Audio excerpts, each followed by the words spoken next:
SER Podcast.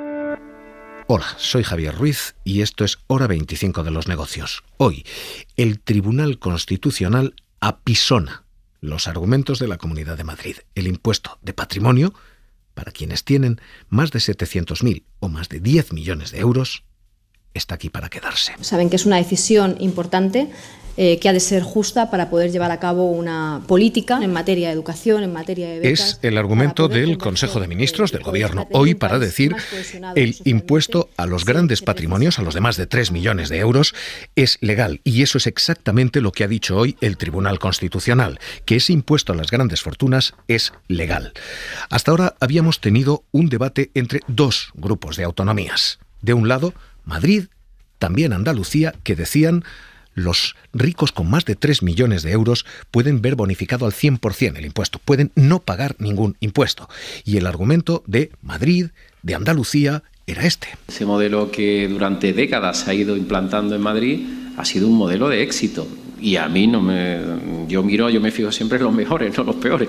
El de Juan Manuel Moreno Bonilla, el de esto permite atraer a ricos y atraer inversión. En términos de reforma fiscal para tener la misma presión y sobre todo porque competimos con Madrid. Frente a las autonomías como la de, en su día, el presidente de la Generalitat Valenciana, Ximo Puig, que decían Madrid está haciendo dumping fiscal. Se aprovecha de que es la capital, de que mucha gente viene aquí y encima rebaja impuestos y se lleva a los ricos valencianos a tributar en Madrid, a tributar a cero. Así que lo que decían era hay que armonizar ese impuesto. Que algunos impuestos, por la situación general que existe de este país, del ámbito económico, tienen que estar armonizados. Es más, nosotros pensamos que habría que armonizar los impuestos en gran medida en toda Europa.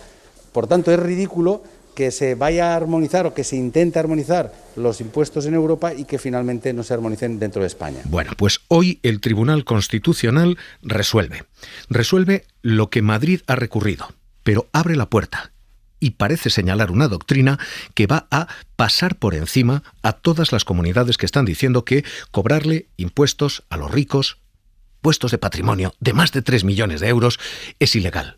Hoy el Constitucional dice no solo es legal, no solo es constitucional, sino que tiene sentido tributario, que quienes tienen más, paguen más. Miguel Ángel Campos, ¿qué tal? Muy buenas noches. Hola Javier, muy buenas noches. Lo que nos faltaba es que estuvieras también en Hora 25 en los negocios. Para mí todo un honor. Bienvenido, hoy esto es tu ascenso. Desde luego. Vamos a leer los 3 argumentos que da la Comunidad de Madrid y vamos a contar las 3 respuestas que da el Constitucional. Porque lo que la Comunidad de Madrid decía, en primer lugar, el primer argumento es, esto está invadiendo mis competencias. El gobierno no me deja bonificar el impuesto y si me pone un suelo no me permite rebajar. El argumento de la Comunidad de Madrid, el que decía Lasqueti, era Sánchez se está metiendo en las cuentas de Madrid. Sánchez creó ese impuesto saltándose las competencias de la Comunidad de Madrid, invadiendo un impuesto que la Comunidad de Madrid tiene suprimido desde hace 14 años, nada menos. Y además de eso, Sánchez lo hizo saltándose todos los procedimientos parlamentarios. Campos, lo que hoy dice el tribunal es literalmente una apisonadora sobre ese argumento. Lo que dice es, esto no es competencia de Madrid, esto es legítima competencia del Estado central. Es muy contundente esa sentencia de la que ha sido ponente la magistrada María Luisa Balaguer, que ha obtenido el respaldo de la mayoría del tribunal, 7 votos frente a 4. La sentencia subraya que el recurso no indica ninguna competencia autonómica que se haya visto afectada por el impuesto impugnado. Dice literal, la queja real de la Comunidad de Madrid es que aquellos de sus residentes con un patrimonio superior a los 3 millones de euros tendrán que pagar el nuevo impuesto estatal, con lo que Madrid pierde su atractivo fiscal para atraer dicha riqueza a su territorio. Para el tribunal, este objetivo no puede impedir al Estado ejercer su competencia para establecer nuevos tributos si además, como este, son complementarios. Así que hay una cuestión que puede parecer técnica, que tiene un enorme fondo. Madrid tiene un impuesto de patrimonio. El Estado no tiene un segundo impuesto de patrimonio, sino un impuesto complementario, un impuesto que si usted no cobra, cobramos nosotros, no hay doble tributación. Así que el primer argumento, este de invade mis competencias, el Constitucional dice no. Dice, estas no son sus competencias. Las competencias de otros impuestos complementarios corresponden plenamente al Estado. Ese es el primer argumento. Hay un segundo argumento que jugaba Madrid, y es este de la puerta de atrás. Lo que Madrid decía es que esto se había aprobado con formas irregulares, no con una ley orgánica, sino con una enmienda, cuando María Jesús Montero anunciaba el impuesto. Con esta idea proponemos la creación de un nuevo impuesto de solidaridad de las grandes fortunas, un tributo cuyo objetivo es pedir un mayor esfuerzo que se traduzca en mayor solidaridad. Pero, Campos, en esto también el Constitucional es muy contundente y lo que dice es: el procedimiento es legal, legítimo y válido. Legítimo, válido y legal el procedimiento empleado por el Gobierno para aprobar esta ley, y añade que este derecho solo se vulnera cuando existe una evidente y manifiesta falta de conexión entre el contenido de la enmienda y la iniciativa respecto de la que se presenta. No es el caso de las grandes fortunas, que cumple el requisito de homogeneidad porque el objetivo del impuesto era proveer de ingresos públicos con los que afrontar la crisis derivada de la guerra de Ucrania. Así que lo que se dice es: esto es una enmienda parlamentaria, esta no es una ley, pero es una enmienda que tiene afinidad con lo que se está legislando. Pacto de rentas, reparto del esfuerzo. Conclusión: primero, no se invaden competencias. Segundo, no se vulneran formas. Hay un tercer argumento, y el tercer argumento de Madrid era el de la confiscatoriedad. Básicamente Madrid decía: ¿cómo le va a cobrar usted un 2,75% en impuesto a los ricos cuando es muy difícil obtener un 2,75% de rentabilidad? Es un impuesto confiscatorio, decía entonces el gobierno Enrique López. Este impuesto no se ha creado con un afán recaudatorio en sí mismo, sino sencillamente para castigar a aquellas autonomías que en el ejercicio de su autonomía fiscal bonifican el impuesto de patrimonio, un impuesto que, recordemos, solo existe en España. En el resto de Europa no existe, salvo en Suiza y en Noruega, de otra manera totalmente diferente a como existe en España. Bueno, ese impuesto existe en otros países europeos, pero más allá de esto, lo que dice el tribunal es: no, el nivel confiscatorio no se da, no existe, el Estado tiene capacidad para fijar, ¿no? En absoluto. Frente al argumento de la Comunidad de Madrid, dice el tribunal, de que los tipos de gravamen del nuevo impuesto son muy altos en relación con la rentabilidad actual de los mercados, la sentencia recuerda que el impuesto sobre grandes fortunas solo tendría efecto confiscatorio en caso de agotar el valor del patrimonio, no la renta generada por los bienes gravados, que es una manifestación distinta de la capacidad económica. Así que si no pierdes tu dinero, si simplemente pierdes parte de la rentabilidad que da tu dinero, esto no es confiscatorio. Eso es. Campos, gracias. A ti, buenas noches. Este es el, literalmente, papel apisonador del Tribunal Constitucional sobre quienes han dicho no al impuesto a las grandes fortunas. No invade competencias, no ha sido legislado por la puerta de atrás y no es confiscatorio. Y a partir de aquí, hoy reacción, porque Ayuso, quien había recurrido este impuesto... Y perjudica fundamentalmente a nuestra región, que es la que ha recaudado el 89% del total, es decir, 555 millones de euros de un total de 623. Ingeniería fiscal.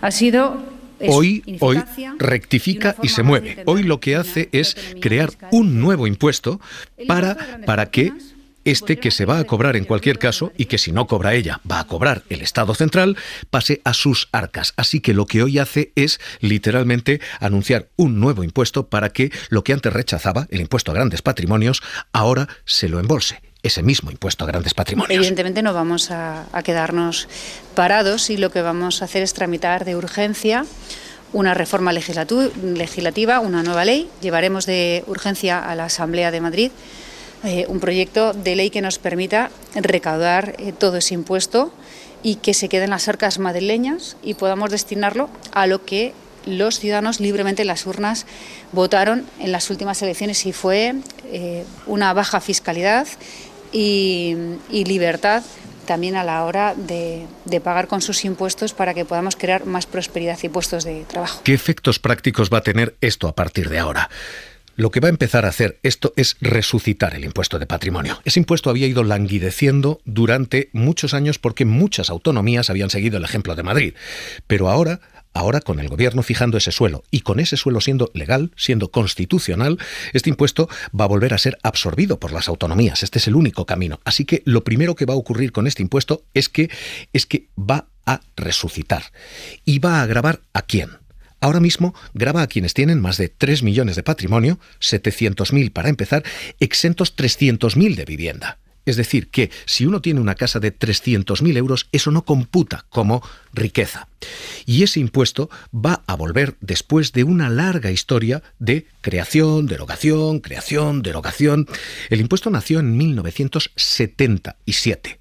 En el año 2008 fue derogado, pero llegó la crisis. la crisis de 2008. Y en 2011 se resucitó. Vía Real Decreto Ley, el gobierno de Zapatero anunciaba un mes antes de que ganara las elecciones Rajoy que volvía el impuesto. El impuesto de patrimonio no es un impuesto de sociedades, ¿no? Es propiamente un impuesto sobre la riqueza, ¿eh?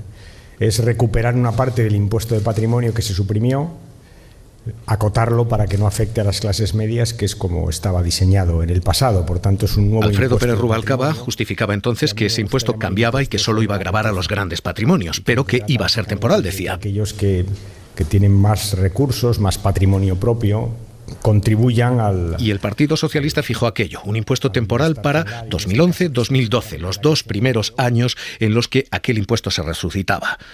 Perdió las elecciones, llegó Mariano Rajoy, y ese impuesto temporal que el Partido Popular había combatido se quedó. Mariano Rajoy no lo derogó y lo siguió aplicando, de hecho vigente hasta hoy.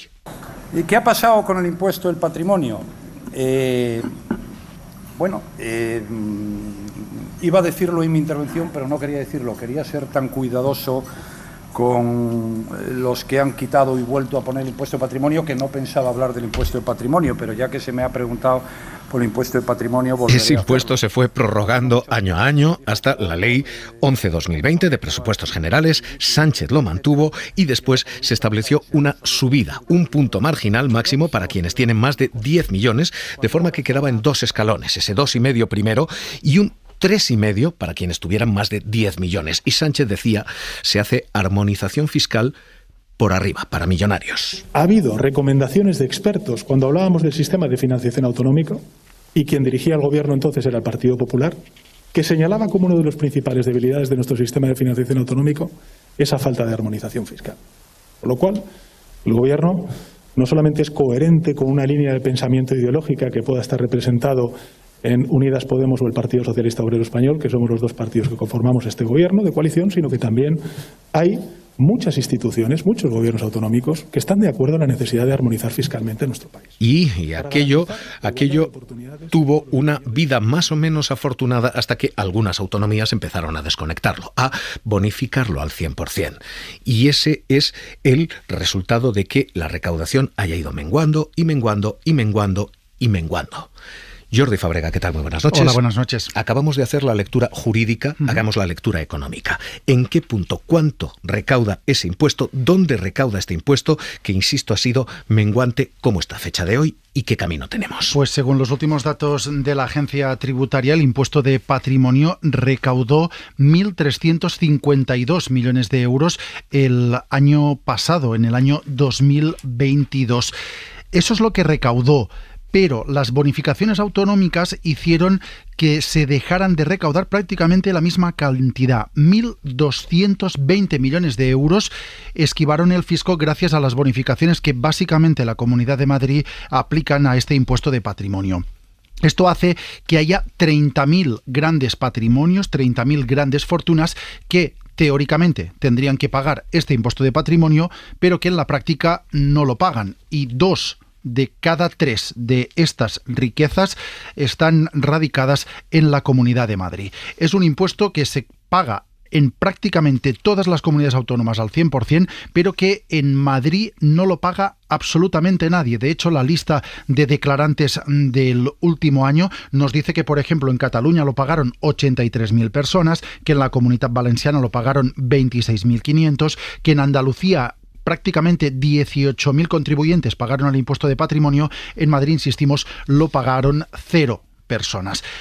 Eso es lo que permitió que Hacienda recaudara 1.352 millones de euros, una cuantía que hasta ahora pensábamos que se iba a reducir, porque muchas comunidades autónomas habían anunciado bonificaciones en este impuesto, básicamente las nuevas gobernadas por el Partido Popular, Baleares, Aragón, Castilla y León, Comunidad Valenciana.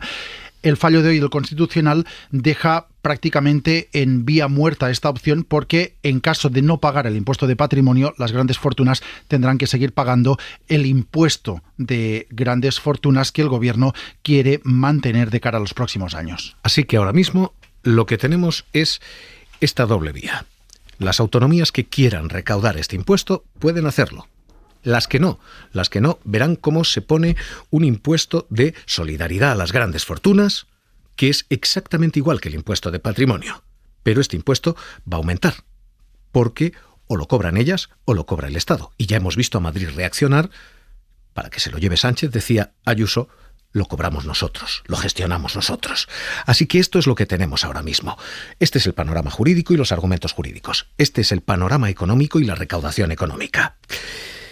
Y a partir de aquí, análisis y proyección de qué puede venir. Catedrático de Economía Aplicada de la Universidad de las Islas Baleares, Carlos Manera. ¿Qué tal? Muy buenas noches. Hola, buenas noches. ¿Qué tal?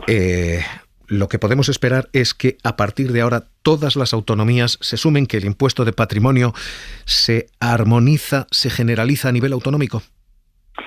Hombre, es una posibilidad. De todas maneras, si me permites, Javier, sí, hay una reflexión previa que yo creo que es muy importante en este terreno, y es el debate fiscal, el debate tributario.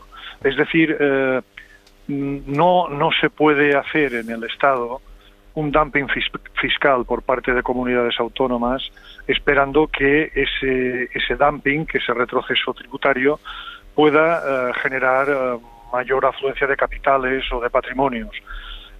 Esto por un lado, esto ya me parece grave y me parece necesario que hubiera medidas de corrección. El segundo punto es, bueno, póngase el impuesto que se ponga o quítese el impuesto que se quite, pero la pregunta clave es ¿para qué recaudamos? ¿Para qué sirven estos impuestos? ¿Para qué sirven estos tributos? Esta es la pregunta esencial, independientemente de que una comunidad quiera aplicarlo, otra no. Si no lo aplica, dejará esa comunidad, esa hacienda pública, dejará de tener la recaudación necesaria para encarar otros proyectos de todo tipo que son absolutamente perentorios, desde la sanidad, la educación, etcétera, ¿no? Es decir, la clave es esto. Lo que no podemos hacer es hacer un debate centrándonos en qué comunidad va a bajar el impuesto, qué otra la va a armonizar, qué otra tal, cuando no nos hacemos la pregunta básica, y es ¿para qué sirve esto? ¿Para qué sirven los impuestos? Entonces, ahí es donde tenemos el nudo gordiano. Y ahora mismo, con lo que tenemos, Madrid va a rectificar. Madrid tendrá 550 millones más para sanidad, educación, dependencia, si los quiere gastar, o para bonificar. ¿Esto se puede burlar de alguna manera ahora? Evidentemente, esto digámoslo así en términos coloquiales, la tecnología presupuestaria puede permitir ese tipo de ralentización, es decir, quien elabora el presupuesto, quien dirige las cuentas públicas y conoce, digamos, la autopsia de esas cuentas públicas, sí que puede saber qué piezas tocar, qué piezas activar para intentar compensar de alguna manera un tema como este, ¿no? Puede decir, pues voy a hacer otro tipo de movimiento tributario, otro tipo de movimiento fiscal que permita, bien sea a través del IRPF, a través de impuestos cedidos, etcétera, pues hacer un movimiento tributario que nos permita compensar, al menos parcialmente, y si se puede totalmente, este tema, porque como muy bien decía Jordi Fábregas, pues lo que se viene a decir es que si lo tiene que cobrar el gobierno central, mejor lo cobro yo. Esta es un poco la disyuntiva o el escenario en el que nos coloca, por ejemplo, la Comunidad de Madrid. Pero bueno, al fin y al cabo, si lo cobra y quiere seguir bonificando ese tramo más rico de la población que paga relativamente pocos impuestos, pues tendrá técnicas, seguro, tiene técnicas presupuestarias para poder hacer eso. Carlos Manera, catedrático de Economía Aplicada de la Universidad de las Illes Balears, gracias por estar con nosotros aquí esta noche. Un abrazo. Muchas gracias, Javier. Un abrazo. Hoy es el debate y hoy la resolución de un tribunal constitucional que acaba de dar punto final y carpetazo al debate sobre el impuesto de patrimonio. Falta un argumento más. Lo conocíamos ayer. Nuestros 1.000 millonarios están ganando más que nunca y pagando menos que nunca. Su rentabilidad, su patrimonio ha subido un 37% en un año. Los 100 hombres más ricos de España han ganado un 37% más. Así que queda un amargo regusto, el que formulaba la vicepresidenta Yolanda Díaz cuando hablaba precisamente de esto. Y yo me atrevo a decir que en mi país y en el mundo los hiperricos, que los hay, asistimos a una auténtica deserción fiscal. Para no perderte ningún episodio, síguenos en la aplicación o la web de la SER, Podium Podcast o tu plataforma de audio favorita.